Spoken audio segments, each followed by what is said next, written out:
Assalamualaikum, apa khabar semua? Terima kasih kerana sudi singgah ke channel saya. Saya harap anda semua berada dalam keadaan sihat dan berbahagia selalu, insya-Allah. Dalam video kali ini saya nak sampaikan 3 kisah. 2 kisah dalam segmen singgah seram dan satu lagi kisah dalam segmen pelik dan aneh. Tanpa membuang masa, jom kita teruskan dengan kisah yang pertama.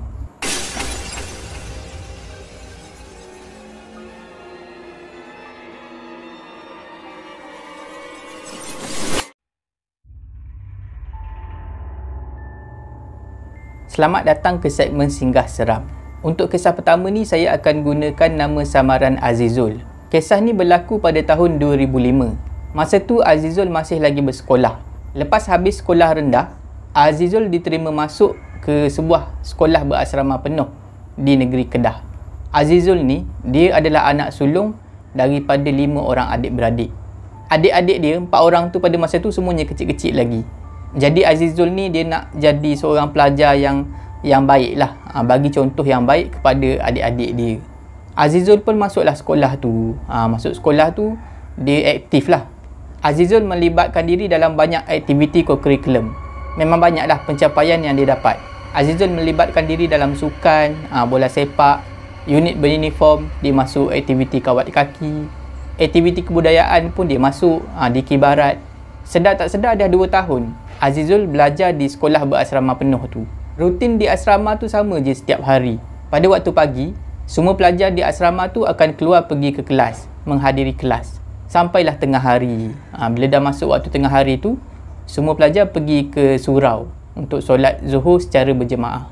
Lepas dah habis solat Zuhur, barulah semua pelajar akan pergi ke dewan makan tengah hari. Dah siap makan tengah hari, pelajar akan bersiap-siap untuk pergi ke kelas prep, kelas petang. Kelas petang ni dia tak macam kelas sesi pagi. Kelas petang ni adalah untuk mengulang kaji pelajaran dan buat kerja sekolah yang cikgu suruh lah. Tapi pelajar-pelajar di asrama ni memang jarang lah buat ulang kaji ataupun buat kerja sekolah tu. Biasanya dia orang melepak je lah. Melepak, tidur, macam tu je lah. Adalah 2-3 orang yang buat ulang kaji dan buat kerja sekolah. Kelas petang ni, kelas prep, habis pada jam 4.30 petang. Lepas tu barulah diorang semua pergi ke surau, solat asar secara berjemaah. Bila dah selesai solat asar tu, barulah diorang semua bergerak ke dewan makan, makan menu hidangan petang. Bila semua pelajar dah selesai makan petang, pelajar dibenarkan untuk melakukan aktiviti bebas. Masa tu terpulanglah pada pelajar. Ada sebahagian yang keluar pergi beriadah, ada yang lepak-lepak dalam dom je, terpulanglah. Asrama ni mempunyai 3 aras. Aras paling bawah, ground floor, ada bilik warden, ada bilik rawatan, bilik prep dan juga tandas, bilik air. Maknanya dekat ground floor ni memang tak ada dom lah. Dom ada di aras 1 dan juga aras 2. Di setiap aras tu, aras 1 dan juga aras 2, ada 12 bilik. Tapi bukan kesemua bilik tu digunakan sebagai dom. Di setiap aras, ada satu bilik yang digunakan sebagai bilik setrika, bilik untuk menggosok baju. Dan di setiap aras juga ada tandas dan juga bilik air masing-masing. Dalam setiap bilik ni ataupun dom ada 10 biji katil. Katil 2 tingkat.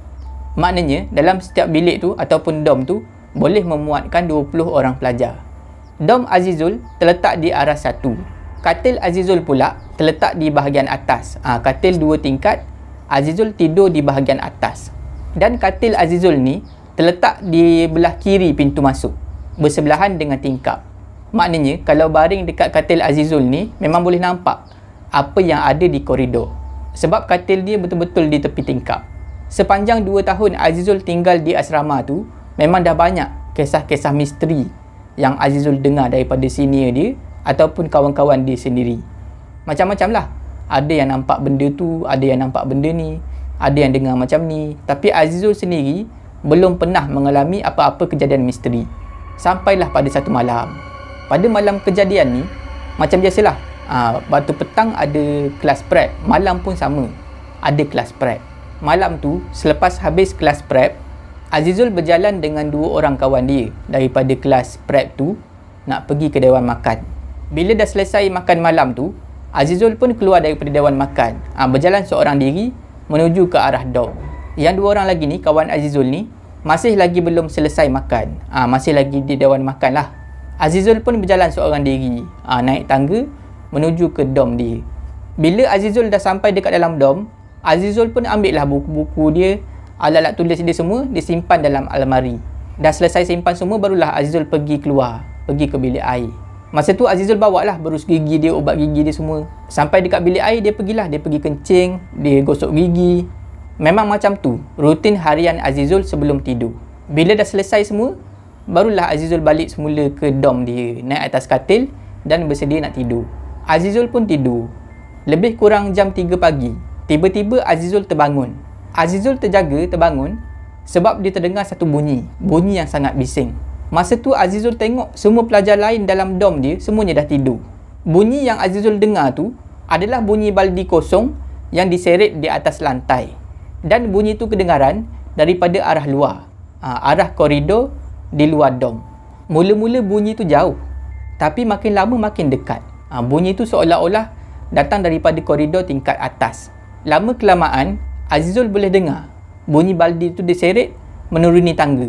Dom Azizul ni terletak betul-betul di tepi tangga. Azizul pun tunggu. Tunggu sebab dia nak marah. Dia nak sound lah. Pelajar mana yang seret baldi malam-malam buta macam ni. Tapi yang membuatkan Azizul pelik pada masa tu, kenapa dia seorang je yang terbangun pada malam tu? Seolah-olah pada masa tu cuma dia seorang saja yang terganggu dengan bunyi bising tu. Tunggu punya tunggu, akhirnya bunyi baldi kosong yang diseret tu sekarang ni dah sampai di aras dom Azizul. Azizul yang pada masa tu memang duduk di katil tingkat atas, tepi tingkap, di belah kiri pintu masuk, perhati aja melalui tingkap. Masa tu bunyi tu berhenti sekejap. Azizul tunggu. Dia sabar aje, tunggu aja orang ni lalu. Dia nak marah orang ni. Dia nak tunggu orang ni lalu dekat koridor, depan tingkap dia tu. Dia nak sound lah, nak marah. Kenapa seret baldi kosong pagi-pagi buta macam tu? Tak lama lepas tu, kedengaran semula. Bunyi baldi kosong diseret atas lantai. Di koridor, betul-betul di luar dom Azizul. Bila Azizul tengok, dia sangat-sangat terkejut. Sebab, bunyi tu bukan dihasilkan oleh seseorang yang mengheret baldi kosong. Tapi bunyi tu dihasilkan oleh satu makhluk. Makhluk yang Azizul nampak ni adalah seorang nenek tua. Nenek tua yang sedang merangkak di atas lantai koridor. Nenek tua ni mempunyai rambut yang kusut masai. Memakai baju yang dah lusuh, yang dah buruk. Dan yang paling mengejutkan, nenek tua yang merangkak ni mempunyai badan yang seolah-olah terputus. Badan nenek tua yang merangkak ni cuma ada daripada bahagian kepala sampai pinggang saja. Dan daripada lampu koridor tu, Azizul boleh nampak dengan jelas isi perut dan juga usus nenek tua tu terburai, diheret di atas lantai koridor. Memang boleh nampaklah darah-darah semua mengucap panjang Azizul pada masa tu. Dan Azizul mula berasa loya, macam nak muntah pada masa tu. Perasaan Azizul pada masa tu memang sukar digambarkan. Dia rasa takut, rasa terkejut, rasa tak percaya, rasa macam ini betul-betul ke ataupun mimpi. Macam tu lah. Dan pada masa tu, Azizul fikir nenek tua yang badan separuh ni tak perasan yang dia sedang pandang ke arah nenek tu. Tapi Azizul silap. Masa nenek tua tu merangkak sampai betul-betul dekat depan pintu dom, nenek tua tu tiba-tiba mendongak, memandang ke arah Azizul. Bila pandangan mata Azizul bertemu dengan pandangan mata nenek tua tu, masa itulah nenek tua tu tersenyum. Tersenyum dengan senyuman yang sangat mengerikan. Lama juga Azizul dan juga nenek separuh badan ni bertentang mata. Lebih kurang 2-3 minit macam itulah. Pada masa tu, Azizul langsung tak teringat nak baca surah apa-apa ataupun nak baca doa apa-apa. Tak teringat langsung. Tak berapa lama lepas tu, nenek tua yang separuh badan tu sambung merangkak. Merangkak sampailah ke tangga hujung dan terus hilang daripada pandangan. Azizul pada malam tu tidur dalam keadaan ketakutan. Keesokan harinya, Azizul terus diserang demam panas. Sampai warden telefon mak ayah Azizul suruh ambil Azizul balik ke rumah. Sepanjang belajar dekat situ, Azizul langsung tak ceritakan perkara ni kepada siapa-siapa. Tak kiralah sama ada mak ayah dia sendiri ataupun kawan-kawan dia. Dan itu adalah kali pertama mata Azizul boleh melihat makhluk halus. Kisah kedua ni dialami oleh seorang pengutip siput sedut yang bernama Haji Sulaiman. Perkara ni berlaku di sebuah kampung di Kuala Berang, Terengganu. Tahun bila berlaku tu saya tak berapa pastilah. Haji Sulaiman ni dia ambil upah cari siput sedut. Kalau ada orang order dengan dia, Contoh nak 2 kilo, dia pun pergilah cari. Kadang-kadang dia pergi seorang diri, kadang-kadang dia bawa isteri dia sekali. Hajah Halimah. Rumah Haji Sulaiman ni terletak tak jauh daripada satu kawasan paya bakau. Jarak antara rumah Haji Sulaiman dan juga kawasan pokok bakau tu hanya sekitar 2 km saja. Pada pagi hari kejadian tu, Haji Sulaiman buat rutin macam biasa. Dia bangun pagi, dia bersihkan badan, mandi semua, dia pergi ke surau, sembahyang subuh berjemaah. Bila dah selesai solat subuh secara berjemaah di masjid kampung tu, Haji Sulaiman pun balik ke rumah menaiki motor dia. Dan terus makan sarapan pagi yang dah disiapkan oleh isteri dia, Hajah Halimah. Sarapan yang dah disiapkan oleh Hajah Halimah pada pagi tu adalah lempeng. Lempeng dan sambal tumis ikan bilis. Haji Sulaiman sangat-sangat berselera menjamah makanan yang dah disiapkan oleh Hajah Halimah. Bila perut dah kenyang, Haji Sulaiman pun bersandar di tepi dinding. Dia gulung rokok daun dia dan terus hisap rokok. Sedang Haji Sulaiman ni hisap rokok, tiba-tiba isteri dia, Hajah Halimah ni tanya, "Jadi ke abang nak pergi cari siput hari ni?" Haji Sulaiman pun jawab, "Jadi. Semalam Haji Jali ada datang. Dia cakap dia nak tambah lagi 5 kilo. Hari tu dia dah order 7. Jadi sekarang ni kena cari 12 kilo. Bila Hajah Halimah dengar 12 kilo, dia pun cakap lah, 12 kilo banyak tu. Agak-agak berapa hari kena cari baru boleh dapat 12 kilo tu. Hajah Halimah tanya macam tu sebab dia tahu betapa susahnya nak cari siput sedut ni.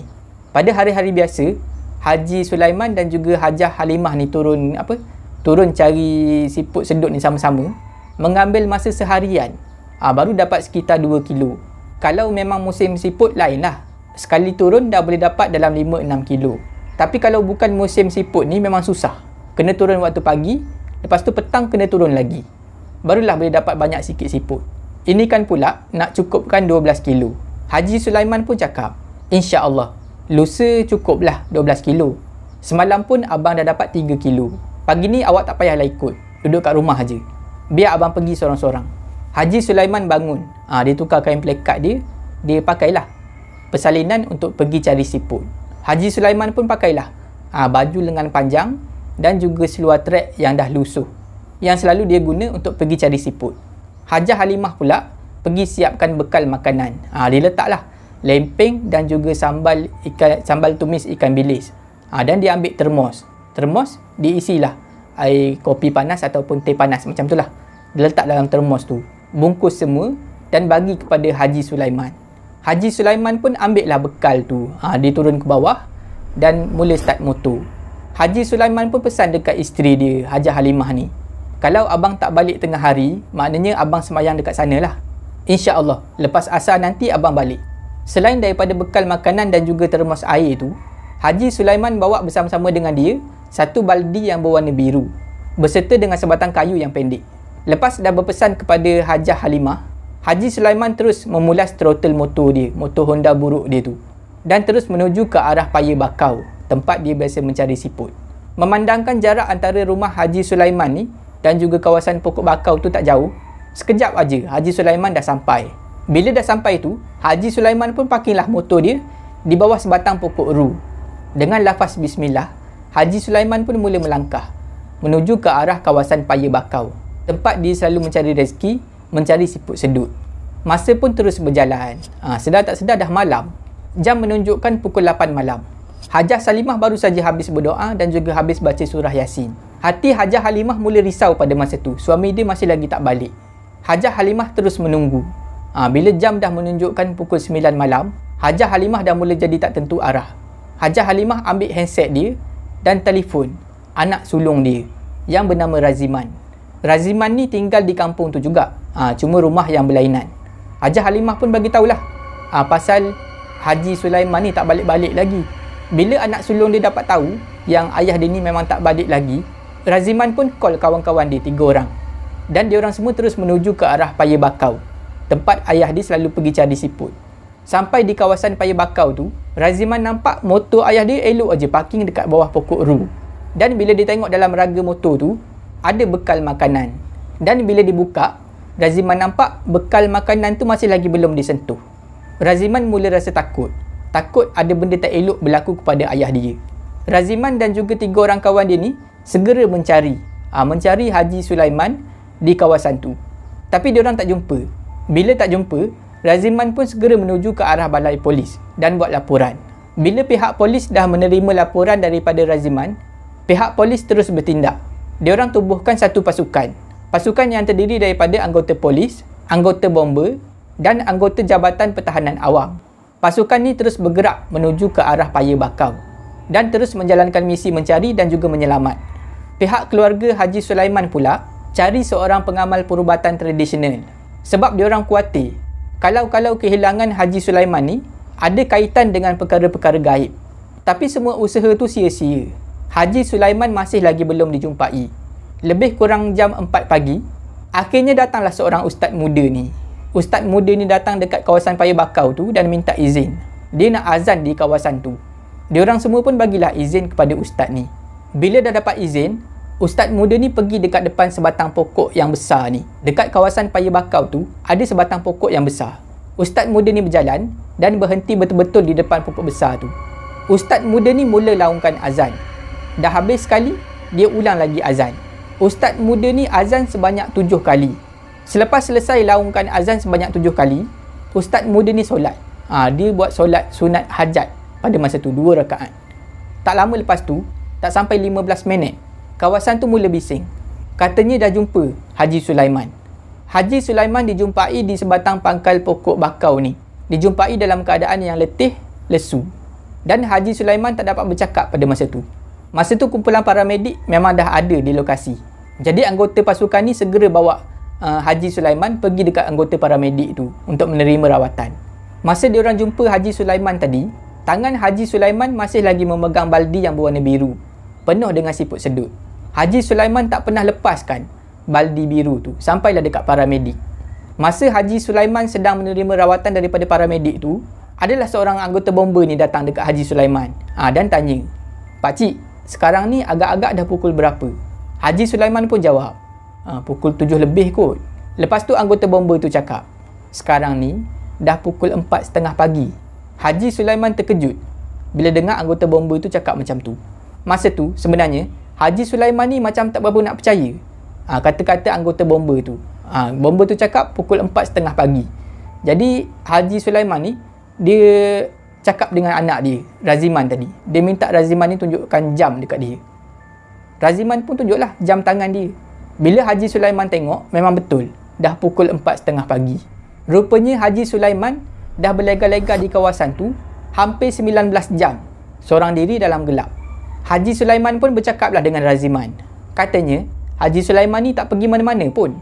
Bila dia sampai dekat tempat nak cari siput sedut tu, dia pacakkan kayu yang dia bawa tadi. Dia cari di kawasan tu je lah. Dia tak pergi jauh.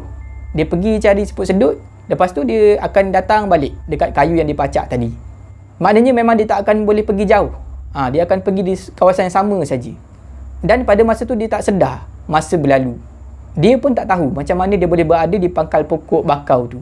Nasib baik pada malam tu tak ada air laut pasang penuh. Kalau ada air laut pasang penuh pada malam tu, melempah ke kawasan Paya Bakau tu, memang arwah Haji Sulaiman. Semenjak daripada hari tu, Raziman memang tak benarkan ayah dia pergi cari siput sedut. Sebab Raziman risau terjadi lagi perkara misteri macam ni. Dalam segmen pelik dan aneh kali ni, saya nak ceritakan tentang satu telaga misteri. Telaga ni terletak di sebatang sungai di kawasan utara Yorkshire di negara England. Sejak daripada zaman dulu lagi, penduduk tempatan di kawasan telaga tu percaya telaga tu dah disumpah oleh semangat-semangat jahat.